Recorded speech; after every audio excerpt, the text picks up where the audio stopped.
Hi, everybody. I'm Felicia Rubenstein, so welcome. I am the owner of HAYVN, which is the space that you're in today.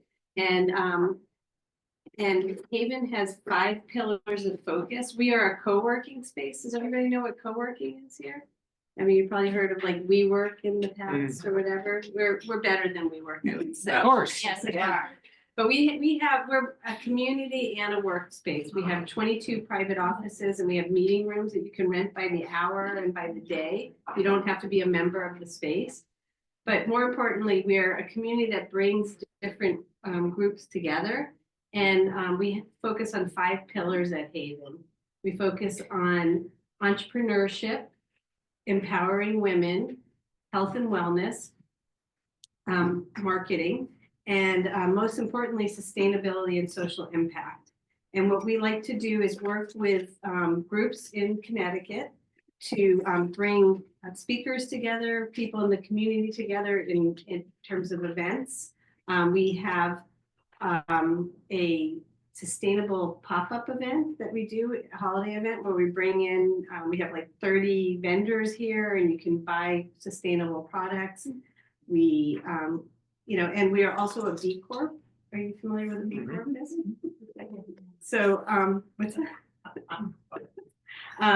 And I just wanted to highlight one event that as a B Corp, I'm on the events committee for the local B Corp community. There's 33 B Corps in the state of Connecticut. And we are doing an event in Hartford, going to the Capitol, meeting with the legislators to hear what they're doing for business and what's happening now, as well as we're going to come and talk to them about what we need as businesses for support in the area. So that's March 20th. You'll all get invitations for that as well. We're hoping, we did this last year and they were really happy to hear from us, hopefully again. But and I really am thankful for you to come tonight and be part of this group. We are very happy to partner with local nonprofits and bring them to the community and put this together. With that, I'm going to turn this over to Lisa Miniter, who has been instrumental in pulling all these sessions together. So she'll talk. Thank more. you. Okay, good. Hello, everyone. Thank you again. We're delighted you're here. Let me just come over here. So just kind of in a nutshell, what is sure to be, in my opinion, a dynamic conversation. It's going to address the ongoing quest of not just restoration, but protection of the sound. And so Save the Sound as our partner is a very formidable organization. They're not just, as you may know, in Connecticut, they're in New York. And again, they're regional with their outreach. I also feel the need to say also with the theme, it's kind of a 2-pronged theme, meaning one is the thriving Long Island sound, and that's very positive, and it's about enjoying the sound, but there's also the other side relative to our critical ecosystem and the pervasiveness of the different elements that are going on that are both toxic and degrading, like land degradation. So there's a lot to talk about on that side as well, and to be prepared for with what really will be interesting information, not just stats, but guidance. If you have questions, we would prefer that you wait to the end of the session. However, I'm of the belief that if it's you've got a burning desire to say something, we want to make this as informational and as interactive as possible. So for you individually, that you can come away with something that you feel that you've made some traction with. So don't be shy. If you do have a question, they're more than happy to answer it.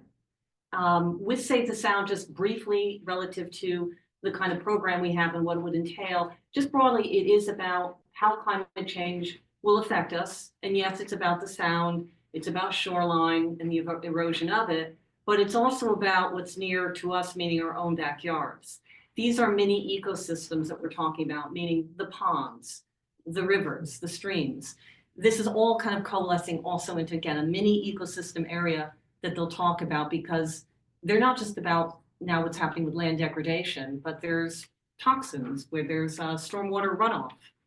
And you'll hear about that as well, because we want to be practical and realistic, but also, try to, again, have restoration and help be a team of solving this.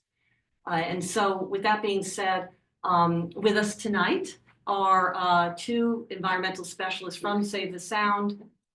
They have very different skills, very different responsibilities, but together we're looking forward to this very kind of information-packed session that will have a lot of variety to it. And again, with questions, we encourage it to please ask away. And so with us tonight, we have Alicia Sullivan. She's the Executive Vice President of Philanthropy. She leads the Sound's development, which means she oversees not just membership growth goals, but also corporate donations and government grants. Prior to that, she was with the Quinnipiac University of Law. She was the major gifts officer there. And then prior to that, she was the Connecticut State Director with the Trust for Public Land. If you're not familiar with it, it is a national organization, and she ran it on behalf of the state. And in particular, she was the lead for multi-million-dollar campaigns specific to the broad point of conservation, multi-million. So quite impressive. We're delighted to have her. With her background educationally, she has a bachelor's from University of Vermont and a JD from Pace University with a certificate in environmental law. Welcome, Alicia. Thank you. And also with us, of course, is Scott Redfern. He is Save the Sound Senior Manager of a rather new entity as an institute that has joined Save the Sound.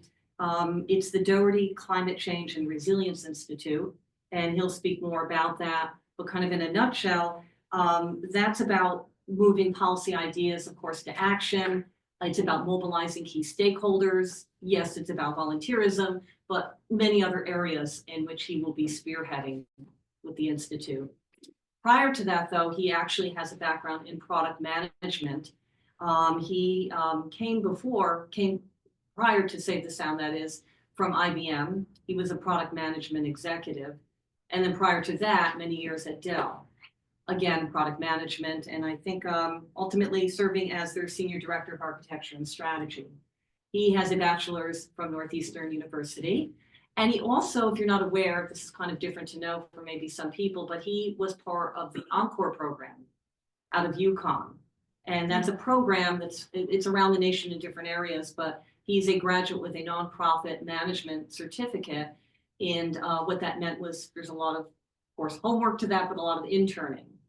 And so he went through that, he graduated from that.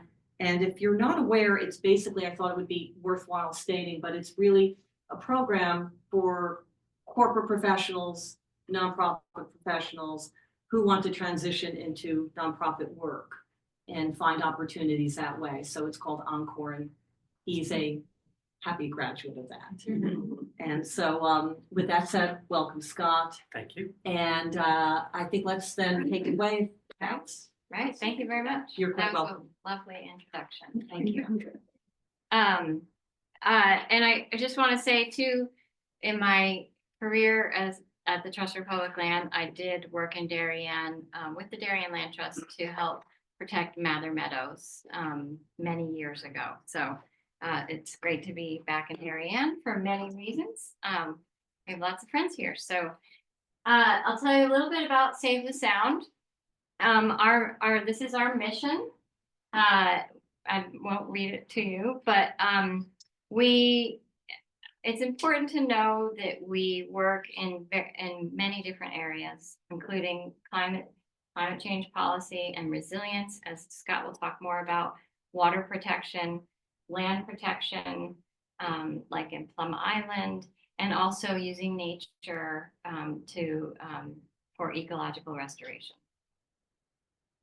We have now a team of 60 people almost working in New Haven and in Larchmont. We have 2 offices right now. We have come together through three organizations: Save the Sound, which started in Stamford, Connecticut Fund for the Environment, which started in New Haven, and then the Long Island Soundkeeper, which started in Norwalk. And they all started in the early 70s. They were few. The Soundkeeper was one person, Terry Backer. Save the Sound had a few people, and Connecticut Fund for the Environment had a few people. And over the years, we have all come together and created this organization that really is a regional leader in many things for the environment. And we include lawyers, we have a legal team, we have expert scientists, we have engineers, and we actually have the lead of our ecological restoration team is a worldwide expert on removing dams and river ecology. We have shoreline restoration experts and project managers and community builders. We work with big and small communities all over Connecticut, Westchester County, New York City, and the North Shore of Long Island. And here is our impact map. This is on our website, and actually it can be fun. You can play around with it and zoom in on the individual projects that we do. We've got some really great resources on our website. This impact map that shows the projects that we're working on. We have Sound Health Explorer, which I'll talk more about, which is chock full of water quality data, and you can zoom into bays and harbors all around Long Island Sound, whichever ones you like to do, like to visit.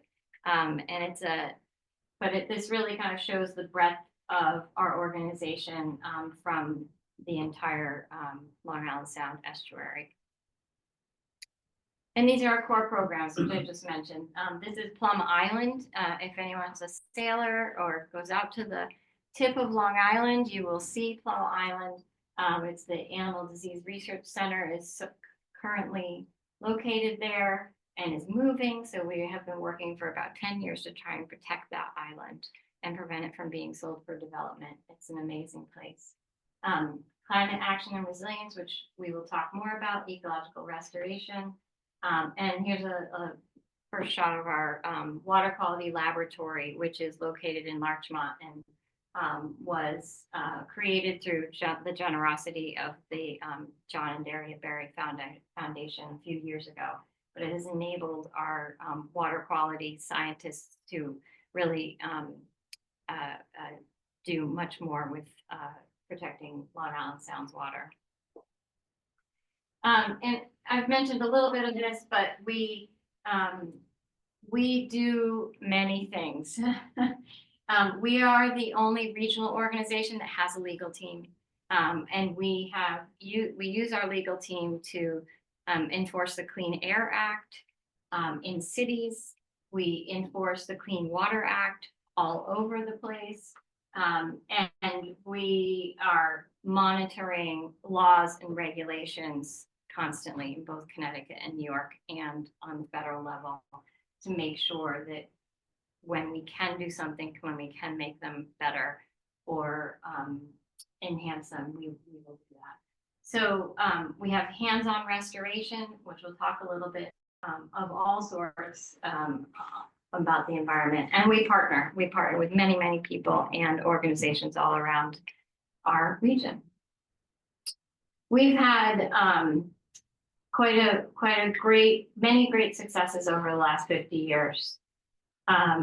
We, on the water, anyone who's around in the 80s will know that our water was not as clean as it is today. One of the early projects we had done was working with other groups as well to advocate for billions of dollars to come to this region to renovate our treatment plants so that the nitrogen would not be going into the water as much anymore. And that has been a tremendous success. There's still a lot more work to do, but that was an initial effort that was incredible. We have work in Westchester County. There are 10 towns and the county. Over the last 10 years, our legal team brought action because there were constant sewage leaks in Westchester County in every town from sewage pipes that were old. They were put in the 50s and later they weren't renovated. They spring leaks and sewage comes into Long Island Sound. That's basically how it works. So we negotiated for a long time, brought actions against those towns. I'm happy to say just last year, we have settled all of those. We have negotiated agreements with all of all 10 towns and the county. We're working with the county now just to finalize. And they're cleaning up and working on 64,000 problems, which is a huge number, and 645 miles of pipe. So these are the, when I say we're a regional leader, this is kind of an example of that, because we have the staff ability and capacity to take on big projects like this for a very long time. We have our Soundkeeper team from 4 boats right now that are, looking for pollution sources. We get calls all the time and emails from people saying, hey, there's something weird going on over there. Can you go check it out? We send out one of our Soundkeeper team or water quality team on a boat. They take samples, they go back to our lab, they see what's going on. We go to the local officials. I don't know why it's blinking. Is it me? They go to the local officials to try and see if we can fix what the problem is. So we restore rivers, we take down dams. We've removed 5 dams in the area. There are 5,000 dams in Connecticut and New York that are historic dams. They were created for mill ponds way back when. There aren't that many mills anymore. That people created them for their own personal ice skating use or just to have a pond to swim in. But they're blocking rivers, they're blocking fish from migrating upstream. We're not going to take down 4,000 dams, but we are assessing and looking at the high priorities of each state to make sure that we can remove what we can for an abundant fishery in Long Island Sound, and that this is a critical component to have those fish be able to spawn upstream and reproduce. We've done restoration projects in New York, on Long Island, which filter water, which I'll talk a little bit more about in a minute. And then we've, every once in a while, some of you may have remembered Broadwater or LNG. There were several efforts in the last about 10, 20 years ago to put a gas facility in the middle of Long Island Sound. And so we sprung into action with many partners around the Sound to stop those from happening. And that's I personally, who like to be out on Long Island Sound, very happy about that. When you say LNG, do you mean the liquefied natural gas? Yes, yeah, in the middle of Long Island Sound. So with pipes coming and going, and so much disruption. Yeah, so trying to stop those things when they come up is certainly something that we do. Scott will be talking a lot more about our climate policy, so I'll let him do that, and then protecting land. So we help to protect the 1,000-acre preserve. We're working on Plum Island, working on Oswegatchie Hills on the Niantic River, and we've protected many forests for drinking water protection. Our attorneys years ago had worked on laws that required water companies to classify land and protect land that is close to those water sources. And so we've been very concerned about making sure that our drinking water is protected in this place where we have the luxury of amazing drinking water here, not just from water companies and reservoirs, but through all the aquifers that we get our water from.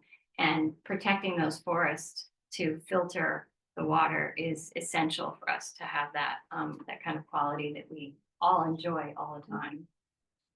So I'm going to talk a little bit about a little bit more detail about water, and then we'll hand it over to Scott to talk more about our resilience work and climate work. So this is Terry Backer. He's the original Long Island Soundkeeper. And he looks like a soundkeeper. He does, doesn't he? And our Bill Lucy is cultivating that image too. So Terry started in 1972, I believe, the Soundkeeper program. But this is what Long Island Sound looked like. And this was a shot from 2003. Here in the black is zero oxygen, zero dissolved oxygen. And the red is 1.0 milligrams per liter, moderately severe dissolved oxygen. When there's dissolved oxygen, when there is a lack of dissolved oxygen, marine life cannot live. So it kills marine life. It degrades our salt marshes. So this is where we came from. These are the problems that Save the Sound is trying to solve. I'm going to talk a little bit more about our problems before I get to the solutions. And this is why. This is a map of the different estuaries. I always find it very fascinating. Because this is the number of people that are influencing and the population that's influencing our estuary over here. People, contribute to environmental degradation. We are having an impact in everything that we do. So I hope today you'll learn a few things about the things that you can do to have less of an impact. So our big three targets are nitrogen, bacteria, and marine debris in our water. There's many other things that we do, but much of it comes back to protecting Long Island Sound and trying to monitor and solve problems around nitrogen and bacteria and marine debris. And I also like to just show this slide that shows the different watersheds. You can see the major rivers, but there's many other tributaries, and there are so many. There are well over 100 embayments in Long Island Sound. And that's part of, why our area is so interesting and the estuary is so great. But so we work, river by river, embayment by embayment to make improvements. So we have stormwater runoff and rainfall in the water, falling onto the land and going into the water is something we focus on quite a bit. Many of you know this, but I thought it would be helpful to see these two slides.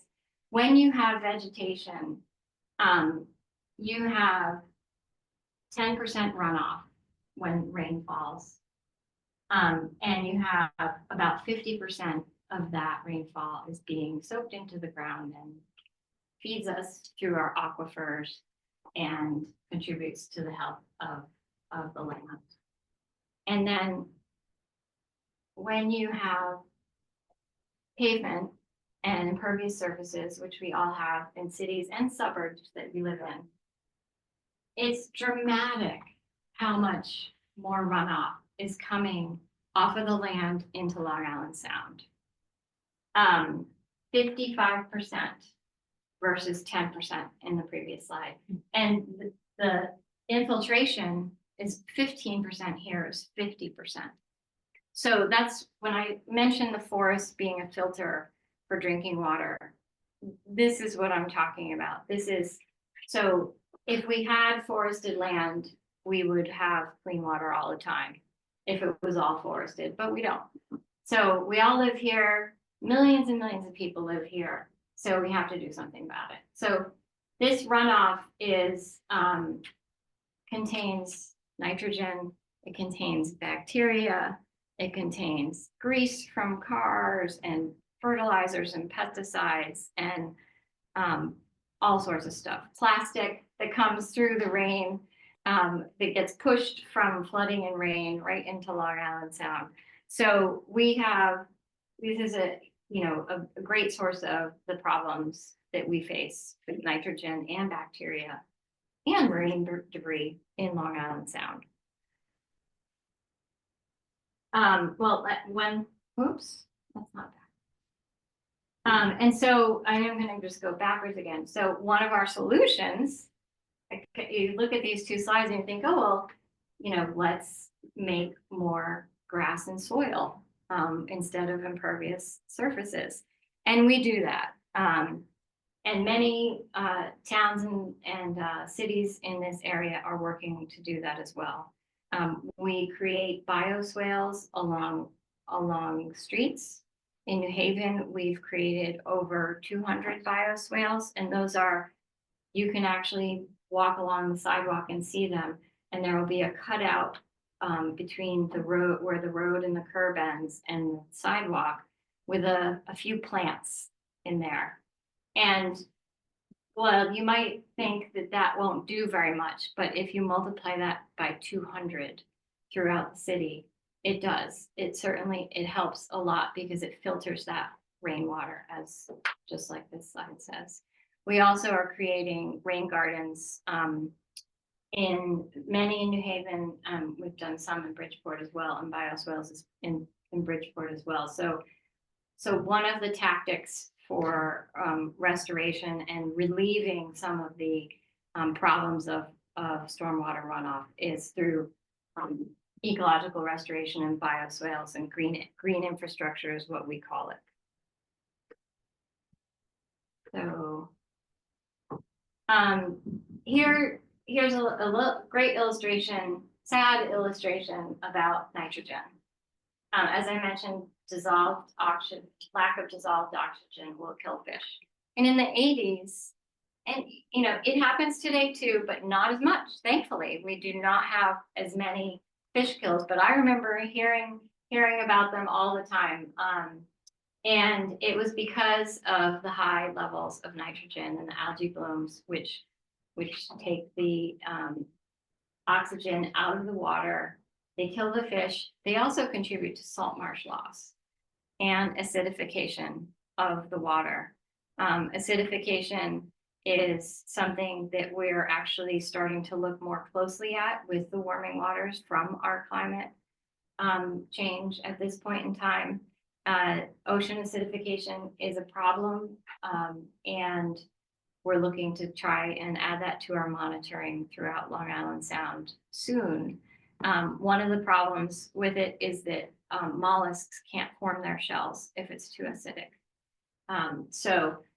So there are a multitude of habitat and marine life problems that come from too much nitrogen. Is there also correlation with the carbon that's absorbed by the ocean? I think it's about a third of all carbon is absorbed by the ocean, but when it's acidified, I would assume it somehow does not get absorbed, so it stays in the air and floats, or? Yeah, that's a good question. The carbon, as it gets absorbed into the ocean, will form carbonic acid as well. So that again lends to acidification of the water. So even though the water would be acidified, it will absorb the carbon, but it will be in a different kind of dimension or Yeah, but that composition. warming water can't hold as much carbon either. So But you know, more salt marshes and more eelgrass and more plant life in the water will help as well. So Can I ask just a quick question? Where's all the nitrogen coming from? You had it. great question. oh, yes, sorry. Someone whispered sewage. Yeah. Sewage is a contributor. Fertilizer? Fertilizer yeah. is a contributor, is a huge contributor to the nitrogen in the water. Yeah. Those are the two that we look at as the The main biggest. contributors. And the sewage is when it's leaking, right? That's what you're going after. It's not. It's when it's leaking. Sadly, you know, there's still when you learn a lot about sewage in this job. Sewage treatment plants actually are able to release a certain amount of sewage into the water all the time. They have, you know, there are permits that EPA has issued and the states are involved with to keep that as low as possible. And there are levels that they monitor to make sure that it is, you know, not toxic. I mean, it is toxic always to a certain extent, but so, you know, these things happen. There are also something called combined sewage overflows that our cities still have in some places. And those are where you have sewage pipes and drainage pipes that come together within the sewage, the infrastructure system. And on big rain events, there's overflows. So it's a hard reality. But it is something, it is a big source of nitrogen for our little estuary here. It is disgusting. It's also their runoff with the agriculture that's by the coast, like the, what do they call it again, the biosolids, biosolids are fancy word for sewage. Yeah. Sludge. Yeah. Right. Yeah. Same thing. So it's true. This is a new thing for me, certainly, recently, and you may be hearing about this in other places too, neonicotinoids. And the middle of that word is nicotine, nicotinoids. Neonics is a much easier way to say it. But the middle of that word is nicotine, and it comes from nicotine. The manufacturers, they coat seeds for fertilizing, for pesticides. And I thought this was fascinating because they coat the seed and plant it. Less than 5% is absorbed by the crop. 1% goes off into the dust, and 94% of it goes into our soil and water. And sadly, this is part of the reason why we are seeing fewer bugs and insects. You've all been hearing about bees, probably bees. It kills birds and it affects humans. So several states. Besides coating of the seeds, it's a whole family of things. It can be sprayed on, yeah. You can go to hardware store, Home Depot, and buy products that you can just spread on your lawn. It's a broad spectrum. They are used everywhere. Yeah. Correct. Yeah, and they're, as an adult, I guess as a child, I thought that people thought of these things and they figured them out before. But now I'm always amazed that, like, oh, okay, this is a new thing to worry about, and they've been using it for years. They are illegal, I think, in France and maybe much of Europe. Yeah, Canada, most of parts of Europe and Canada. So New York, Vermont, New Jersey, and Maine have now passed bans, and we're working on a ban in Connecticut. Do we have the? Oh no, we don't have. Oh, here. Oh, sorry. I'm sorry about this.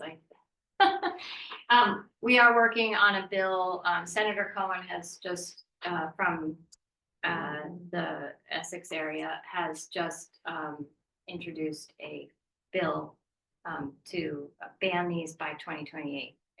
So that's in the Connecticut legislature right now, and we hope to get that passed. It's something that we're working on. So, monarch butterflies, they are saying they think that this is one of the main reasons that monarch butterflies are facing extinction at this point. So, or at least severely endangered. So it's another thing to worry about. I will get more positive in a minute, I promise. And just to mention too, we're hearing all about PFAS. This is another thing that is in everything. Paints, nonstick, plastics, pesticides, it's in everything. So we are, anything that's waterproof, lots of coatings. And this is another thing they just realized is really endangering human health and also wildlife as well. So we did get a bill passed last year in Connecticut, and we're actually working in New York to pass a bill as well this year. So this is a start to at least, it's not a ban.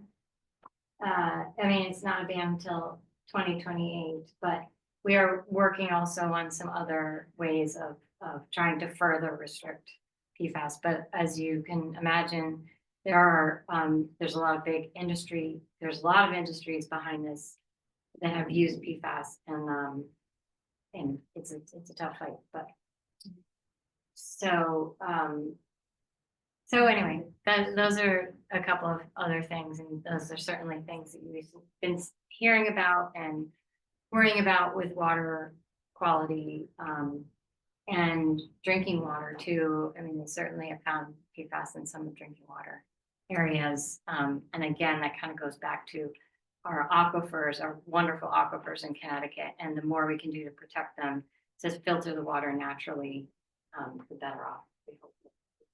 So I mentioned a few things about what we do. So we're trying to solve all this.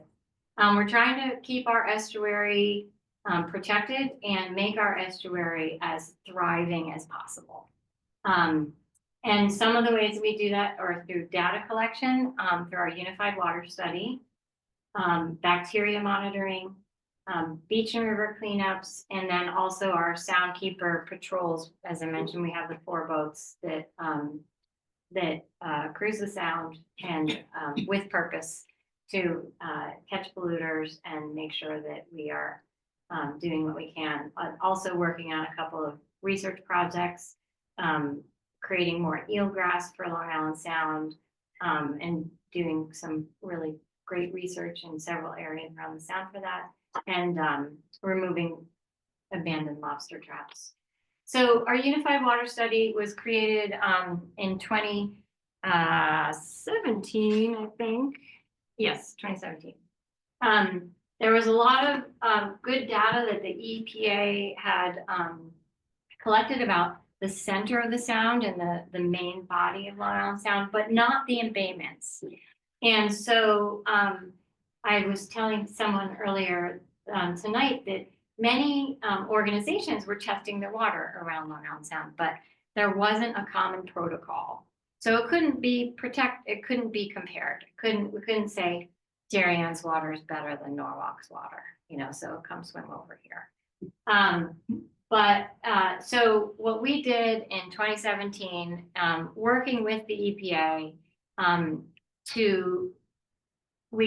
and many science advisors from around the sound, created a protocol for testing water, analyzing samples, and pulling out data that we could all compare so that we could see whether we have a big problem in one embayment or another and really understand that. The things that we are testing for are dissolved oxygen, water quality, water clarity, temperature, salinity, chlorophyll A, and then macrophytes. And macrophytes, I've learned, because I didn't have a science degree, it's been really fun, are microscopic insects and marine insects, I like to say, that can be indicators about the health of the water. And some of them can live in certain types of water, higher salinities or lower salinities. So they tell a lot by looking at these. It's really great. And we also have some of the harbors are tracking nitrogen and phosphorus too. So we have a water quality lab, which I mentioned, in Larchmont, and we have 46 bays and harbors. We have 27 partner groups. Town of Darien is one of them, tests the water and brings us the samples. And so we process all these samples in our laboratory and produce the Long Island Sound report card from this information, as well as other information added to it. On our website is the Sound Health Explorer, which I mentioned before. And that is really fun to go into, Nissaquag River, because you used to, go there as a child, and you can see the over time, and you can use a slider over the last 10 years to see what the water quality is. You can see it in a dry year and a wet year. What we do is we look at those the data results and figure out where the biggest issues are. And we are tackling one bay or harbor at a time because it really needs it. The middle of Long Island Sound is doing great, as I'll show you in a minute. But there's still a lot of work in these embayments. There's, sewage leaks here and there, or other problems, or nitrogen issues. And so by looking at the data year over year, we can make those judgments and figure out where best to work. So bacteria monitoring. So as you may imagine, the Western Sound is much higher in bacteria, much more difficult because you have the Western Narrows here. You get much less flushing, and this is where all the people live. Not all of them, but more people live out here on the Western Sound. So lots of bacteria issues. And so we have 62 locations where we pull about 670 samples every year. Working with our staff and volunteers help us to do this. And so this is like a more concentrated effort because of, as I mentioned, the Westchester lawsuit that we had.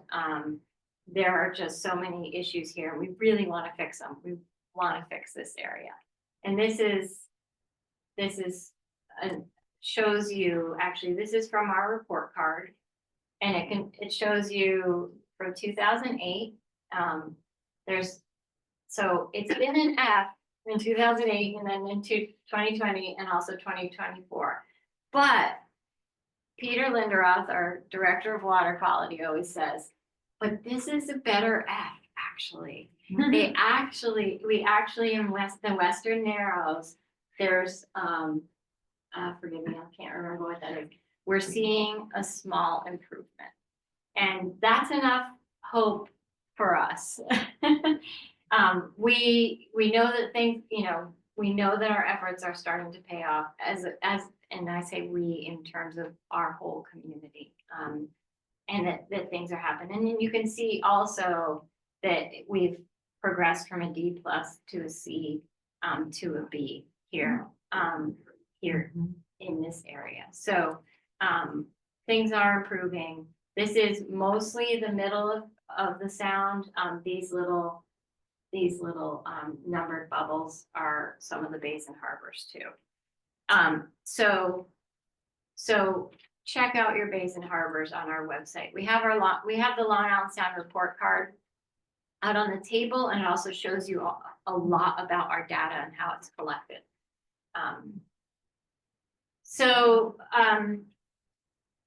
I mentioned this a little bit, but people call us all the time. We have people who are regulars, which are wonderful. They call us and say, hey, this pipe is going, this manhole cover is popping up every storm, and manhole covers should not be popping out of the ground with water coming out of them. It's definitely a problem there. Is there a form on your website?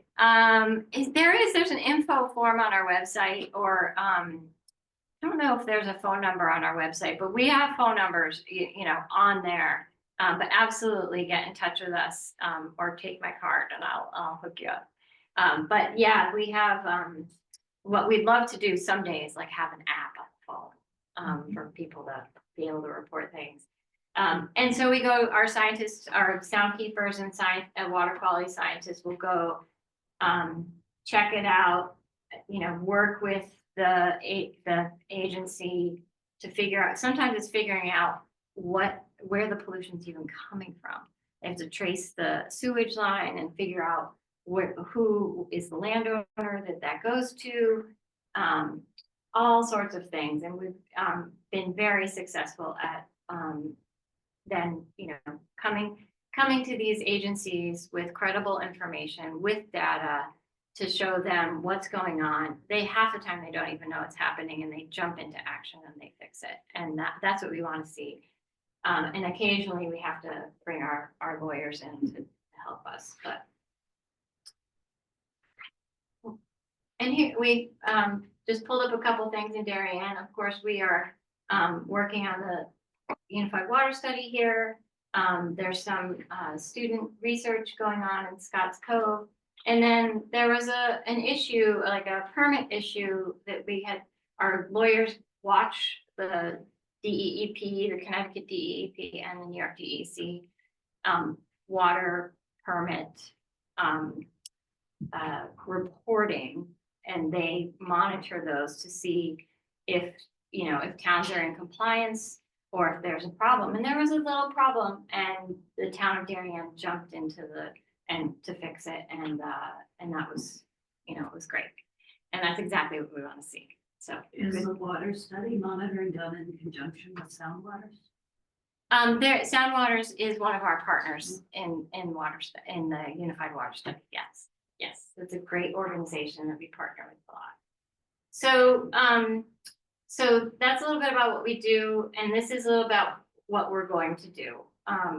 We're gonna keep doing. This is our strategic plan, which we created in 2022 through 2027. We're gonna keep protecting our water. We're gonna focus in on 15 bays and harbors. We're gonna repair 6 river systems. All of this is underway now because we're halfway through it. We're working on 12 shoreline projects and conserving 12,500 acres. We've already protected 5,500 in northwestern Connecticut.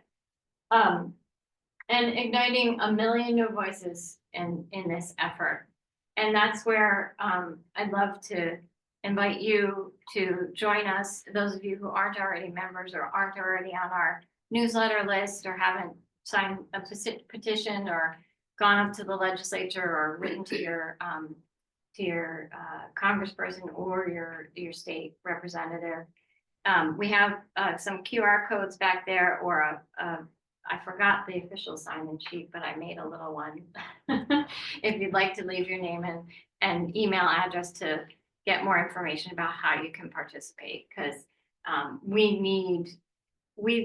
think we're doing a good job and we think our region is on the right track, but we need so many more people to keep joining with us and make this community really care about making it a priority to protect Long Island Sound. With the 12 shorelines, can you say which ones in Fairfield County are part of the 12?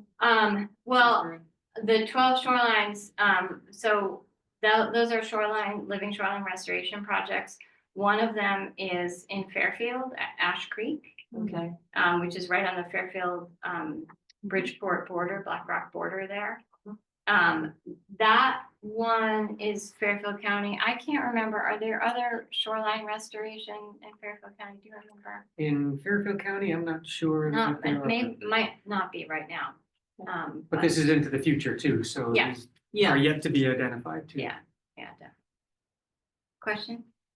I don't know if these organizations were involved, but there was actually a success in about 2016, 2017 in Connecticut that banned, with exceptions of course, the use of phosphorus in commercially available fertilizers. When you go to your East Harbor store, or Yes. when you look at those 3 major numbers, NPK, I mean, there's rightfully I remember that. a lot of attention paid to nitrogen, but a company spirit or in a lot of the algal blooms, because it is essential for life, and the problem is when you have too much of it, of course, it creates problems. But you will notice that center number is 0.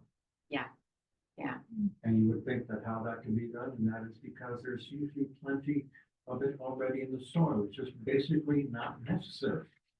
Yeah, absolutely. We were a part of that effort. Yeah, it's very important. So I'm going to turn it over to Scott now, who is, oops, sorry, and hopefully you can control this a little bit better than I can. Thank you see. so much. Thank you, Alicia. I always love listening to this. As Lisa had mentioned, I've only been with Save the Sound for about 3 months now. And every time I listen to this, I learn more about how many different things Save the Sound is involved in and the different things that they do. What I thought I'd do here is work backwards a little bit from the bad to the not so bad to the there is hope in what we're talking about and what we can do. So think about this for a minute, a couple of thoughts. By the year 2050 here in Connecticut, we will go from having on average 10 tropical storms reach Connecticut to 40. And we'll move from having 4 heat wave days a year to 48. And when you think about our Long Island Sound, the Long Island Sound is the sea level is 50% higher than it is on the global average. So we have more sea level rise here in Connecticut, in the Long Island Sound, and the temperature of the Long Island Sound is rising at a rate 4 times what it is, again, across the globe for global averages. And that's not unusual because a lot of different bays and estuaries along coasts have different impacts than you would think of as the global average for how these changes to our climate are affecting local places. And in the last year alone, or a little bit over the last year alone, we're feeling the effects of many of those different extreme weather events. This past fall, we had a severe drought. We had some earlier too, but this fall was beyond the normal droughts that we had, which then led to wildfires, like the one here on Lamentation Mountain, east or west of Hartford, which then led to not only the wildfires here in Connecticut, but also the ones that have happened in Canada and in other places. The particulate, the pollution that's coming from those wildfires is coming into our area, and we're breathing that. And those particulate from wildfires are as harmful to us as the particulate that we get from burning fuel for fossil fuel plants. They're both very harmful to us from that perspective. We also had, in my hometown of Monroe, as well as Oxford and Southbury and Waterbury in August, we got up to 15 inches of rain over the course of 12 hours or so. My wife was in New York City and couldn't get back to where we lived in Monroe because the swales and that were overflowing with the rivers that were over the tops of the culverts and that. And a month after that, that wasn't it. A month after that, in the central part of the state, we had hailstorms with golf ball size hail. I mean, think about it in the past. We didn't have golf ball size hail. We didn't have 15 inches of rain. These are all becoming more the norm for us. And then, of course, on the coast, it feels like every month there aren't necessarily floods, but there's coastal inundation. And there are things going on where places that were not problems from a water perspective at high tides and high tides, there's water in the streets. There's water coming up from manhole covers and things like that because of the changes that are going on. But those changes have ripple effects. When you think of that combined with the fact that we're continuing to develop the land here in Connecticut, our wildlife, our marine life, the insects are all experiencing loss of diversity and habitat, which is a problem for them. It's starting to drive species to become more endangered. And as Alicia mentioned, when we have these heavy weather events, it overwhelms the sewer systems. So then we have raw sewage that's spewing into our rivers and into the Sound. But the other part of it is the runoff. The more heavy rainstorms we have in that runoff, it's taking all the pollutants on our impervious surfaces and washing them into our rivers and into the harbors. It's washing all of those fertilizers off of farmlands and off of our lawns, and again, washing those into our aquifers and into our streams, which then lead to the Long Island Sound. But it also comes with damage to our communities. And with those hailstorms, it damages crops and drives up prices of our vegetables and our fruits that are grown here in town. That hailstorm that happened in the middle of town wiped out, or in the middle of the state, wiped out a whole vineyard's crops of grapes for the year, wiped out another farmer's tomatoes and peppers and that were just knocked off of the vine, and the vines were broken. The other thing that's happening is we pride ourselves on the fact that Connecticut is 60% forested. Sounds great, but it's 60% forested that's highly fragmented. And the real challenge for our wildlife is our wildlife needs larger tracts. We can be fine with a couple of trees in our yard and we're happy. The animals need large tracts of hundreds of acres to be able to roam and continue to flourish. And those are growing smaller and smaller over time, not only from development, but because of the invasive species that are coming in and the forest pathogens that are now able to live year round and continue to grow because it doesn't get as cold in the wintertime. It's warmer and more humid in the summertime. So these pathogens that lived elsewhere are migrating north into Connecticut to be able to flourish and create other problems. We see it with ticks. We see it with mosquitoes. It's happening in the forested areas and in our marine life as well. And what that all leads to is the wildlife, the marine life here in Connecticut, we're finding more and more endangered species. And some of that is because they're dying off, like we talked about with the bees, but other times they're just migrating elsewhere because this is no longer a suitable place for them to be able to survive and flourish. Lobsters aren't generally in the Long Island Sound anymore because it's too warm. They've gone somewhere else where it's colder. Birds migrate elsewhere because this is no longer a conducive place for them. So those are a lot of the challenges that we're dealing with out there. And so the mission of the Doherty Climate and Resilience Institute is to be able to create this new place, this new organization that brings together science-based information and data that we're collecting, stories that we're capturing of what's going on in this Connecticut and New York ecosystem of the greater Long Island Sound and all of our watersheds, to be able to interpret that information and then utilize that to be able to create education and awareness for people to understand how is our environment changing over time. It's going to shape policies to be able to inform our legislators more about what are the things that we need to do. If we're not moving in the right direction right now in terms of being able to prevent this and become more resilient for our communities and for our habitats, what do we need to do to change that trend? And to also identify what are good projects to focus on to build that resilience and to be able to protect our communities and to be able to protect those forested areas and the watersheds from the challenges that are going on. But beyond that, we also want to serve as a model of collaboration so that as either we or our partners come up with solutions and have successes to addressing this resilience, we can share it with everyone so that all of our other partners who are doing this have the same opportunity to be able to make an impact in the different areas that our partners operate around this ecosystem. So now we're new. We were just, the Institute was just formed back in December. So our focus this year is we're putting together a plan for how we're going to go. We're putting together a budget. We're working out funding for how we're going to go forwards.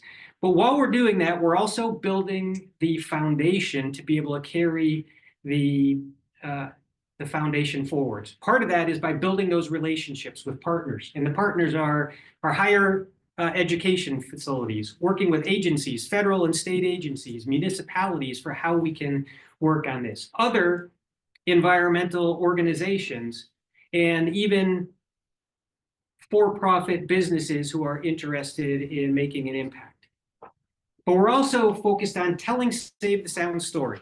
As you saw from what Alicia told, there's so many different ways that we help the environment. What we're focused on is taking those legal actions, taking those water quality pieces of work, the ecological restoration work, the policy work that we're doing that are all climate centric, and being able to tell that story of climate change from a holistic perspective on what we're doing at Save the Sound. And we're looking to do that not only in Connecticut, where we started a lot of this, but do it across both the Connecticut and New York region. And then Alicia talked about the report card. So we've had the Long Island Sound report card. We're dealing with water quality for the better part of two decades now. We're looking to do the same thing with a sister report card called the Climate and Resilience Report Card that captures key climate indicators and tracks projects that we're doing, resilience projects, to say, how are those climate indicators telling us, are we making progress or are we falling behind on progress? And what are we doing in terms of restoration, in terms of how many miles of river buffers or riparian buffers are we protecting? How much living shoreline are we laying down? Not just Save the Sound, but partners all over the region. What are we doing to make an impact? And tracking all of that And again, using that information, boy, this is moving. Let's see. I didn't even notice that it was moving on its own, so I'm gonna go back. No, you're moving forward. Oh. See, it wasn't just me. I'll leave it here. Hopefully it won't keep moving on me. I should maybe not wave my hands as much. So using all of that and working with our partners to be able to inform people of what's going on, what's important, where we need to make these decisions and focus on new projects to have that impact. And the other thing that we're doing, I came from the tech world. I was a product developer in the tech world. I'm a backpacker, I'm a mountaineer, I'm an avid climate advocate, but I'm not a climate scientist. And so what we decided that we're going to do is later on this year, we're going to start a podcast called Clearing the Air, which is a couple of us non-climate scientists talking to other people who are non-climate scientists about all of these crazy, confusing pieces of information about conservation and the environment and climate change, and trying to just make it clearer and help people understand it better in a way that I've rationalized it myself, not being a climate scientist, and trying to be able to share that information to maybe make it a little clearer for other people as well. So as Alicia said, there's a 5-year plan for Save the Sound. The Institute mirrors that plan in many ways. But certainly our goal over the next 5 years is to become that go-to source to be able to bring together all of that data that we're collecting, those stories that we're collecting, and the projects that we're doing to drive actions, bring it together to be able to show how we're performing in terms of the region's impacts. And to use that to be able to establish awareness campaigns, to make real changes in social opinion out there across the state, across the region, to have people understand more about what's really going on in our environment.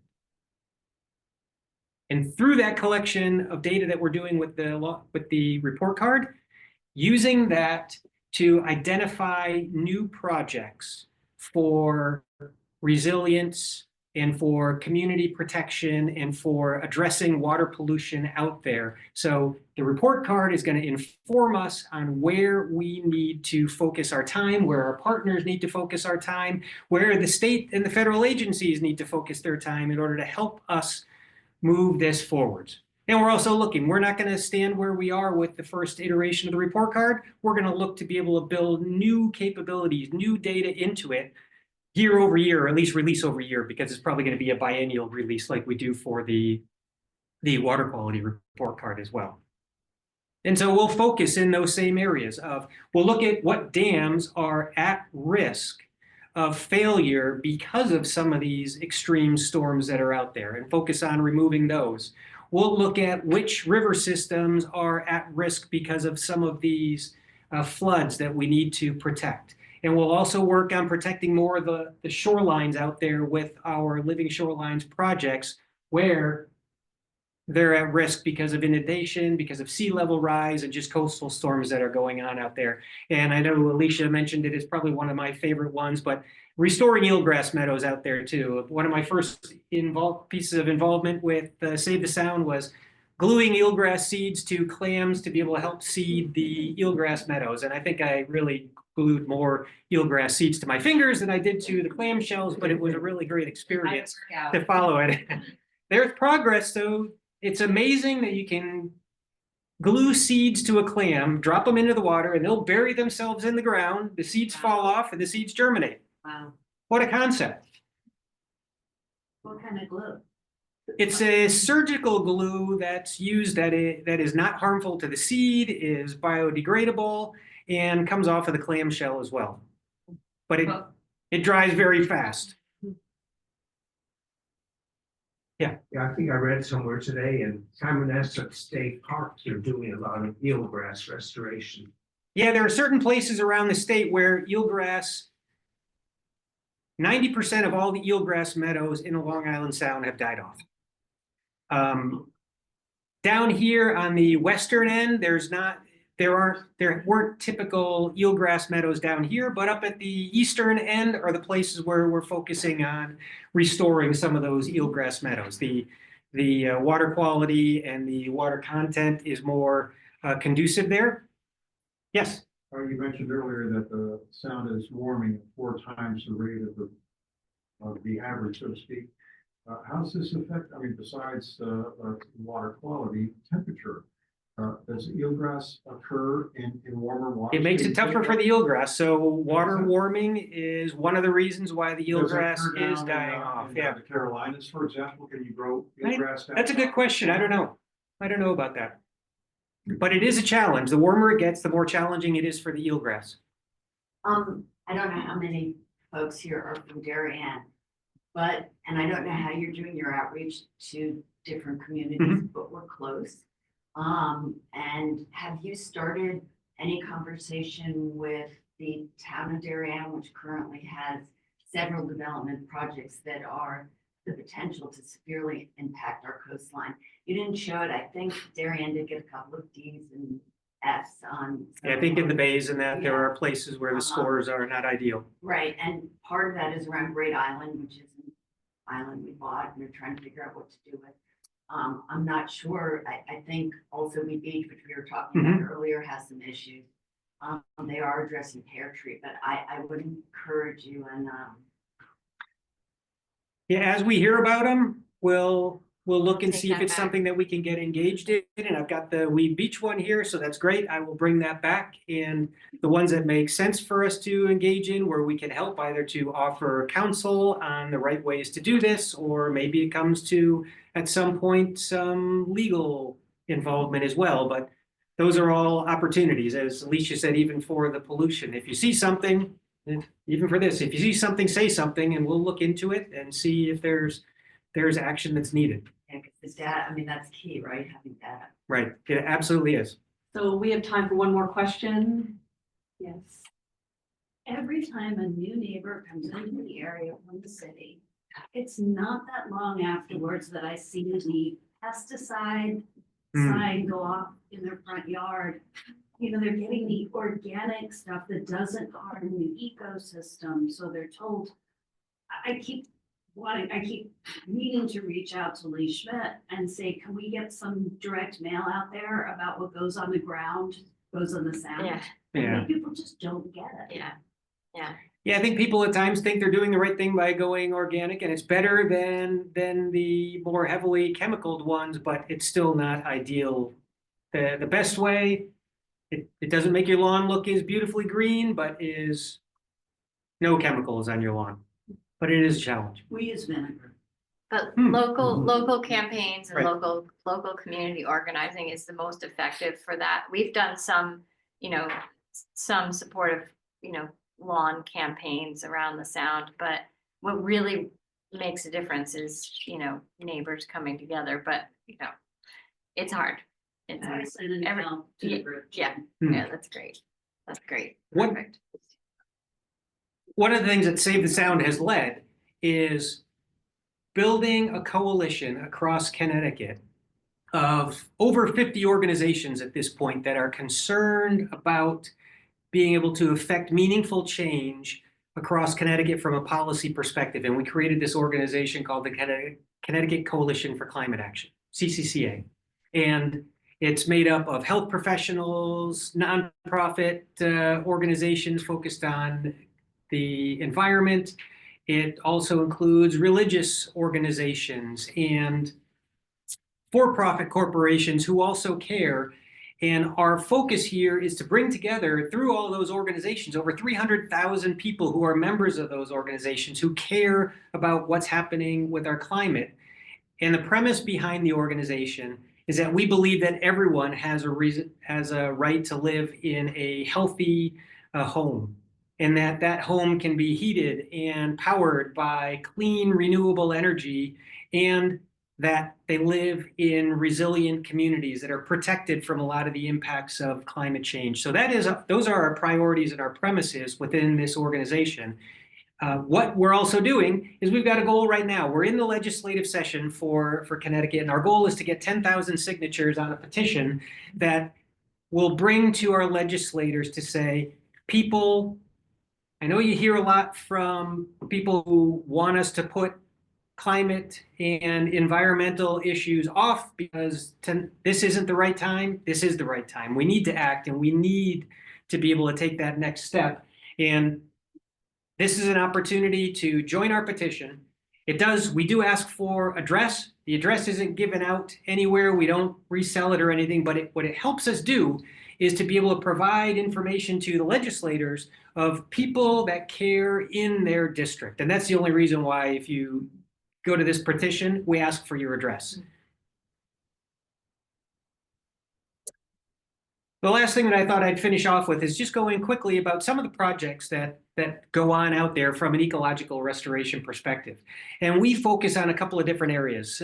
The connectivity loss, either from aquatic or from land-based wildlife, coastal erosion, the biodiversity loss that we have from a lot of the different climate issues, and also coastal flooding.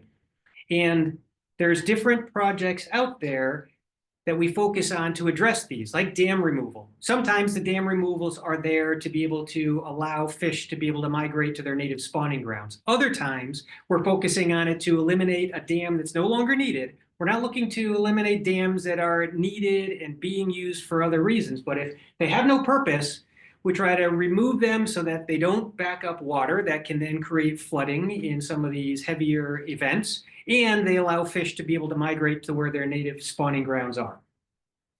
Also restoring these estuaries and tidal areas that have been impacted by more development to be able to bring back some of the capabilities that are there.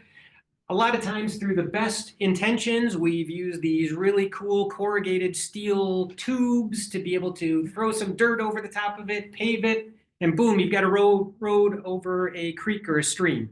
Those are not good for fish to be able to migrate, and it's also not good for animals and amphibians that like to follow the streams upwards, up the stream or down the stream. A turtle or an animal will not go through these dark tubes under the road. So you've got turtles walking across the road, and you see in the springtime when it's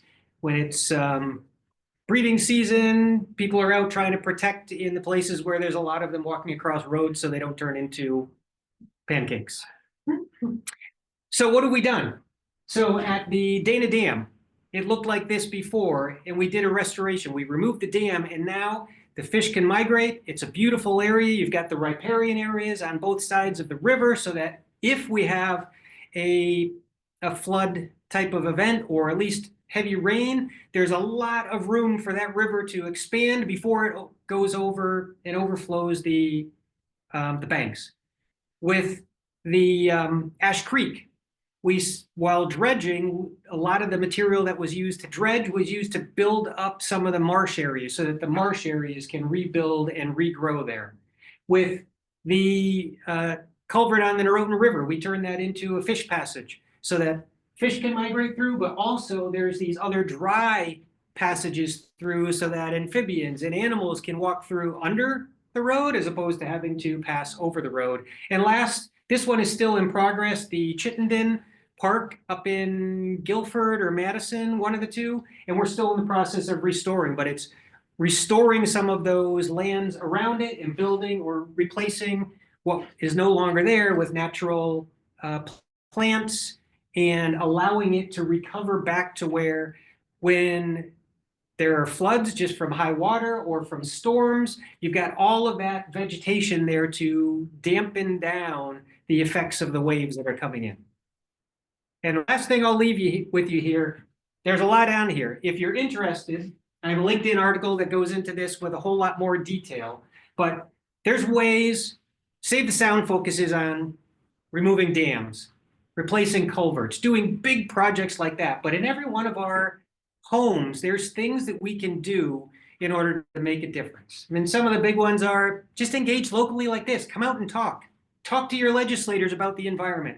Talk to your friends about talking to legislators about the environment. Don't be afraid to let them know that we care.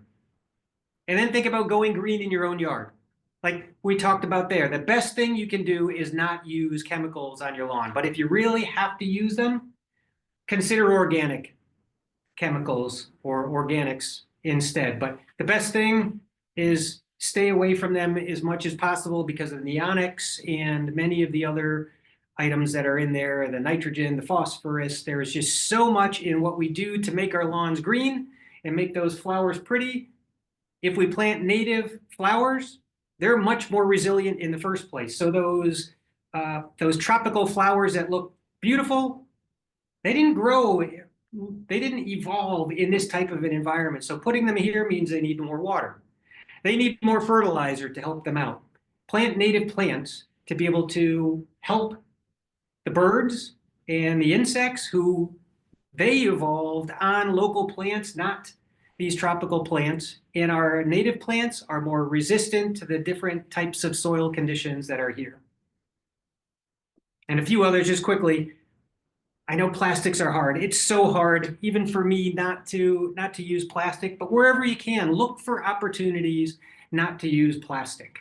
It's just, especially single-use plastic, boy, it is just so tough on the environment, from creating it from natural gas, which is where plastics typically come from, to ending back up in the ground, in our water supplies, and out into the ocean. And yes. I'm sorry for interrupting you, and you know, we've been thinking about recycling since what, the 1960s. Yeah. Dan Calalori, the head of the recycling situation in Stanford, last year spoke at the Glenbrook Community Association. He said, you know what? Except for cardboard, we don't recycle. We can't recycle anything. Yeah. So it's called wish cycling, and we need, part of this story should be, we should be telling a story that is I'm not sure the word is true or accurate, because otherwise it ends up so aspirational that you can't do anything with it. You're exactly right. So that's why I have reduce, reuse, recycle. The best thing to do is think about what you use. Do you really need as much as you need to consume? Because a lot of it ends up as waste. And when you're done with it, see if you can get someone else to use it or repurpose it. Find some way for it to have a second life.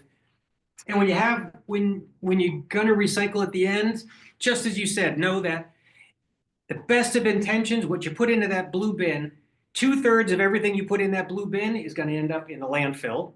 It's gonna end up dumped in the ocean, or it's gonna end up being burned as trash. And even worse, 95% of all the plastic you put in that blue bin is gonna end up in the same place.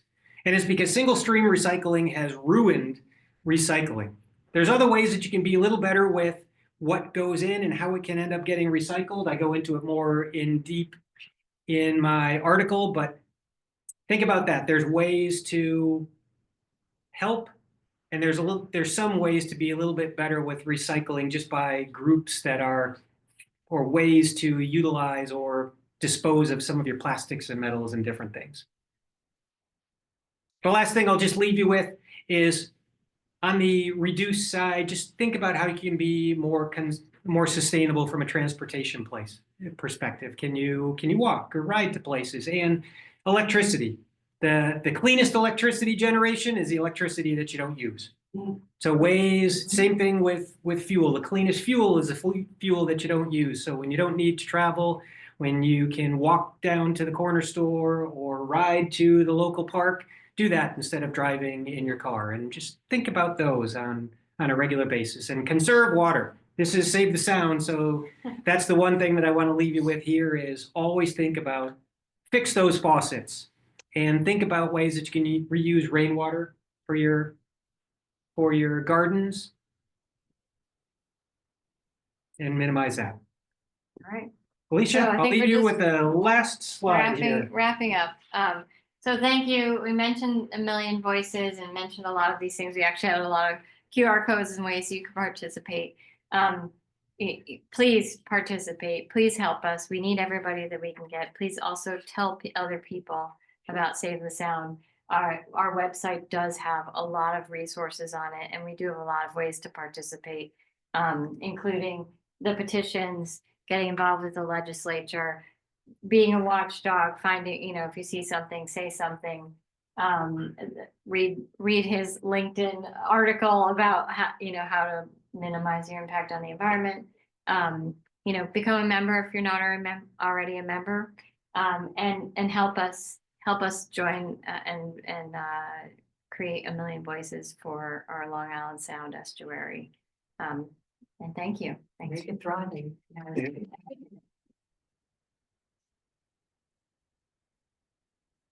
Thank you so much. This is extraordinary. Thank you for very having much us. For your time. Great questions.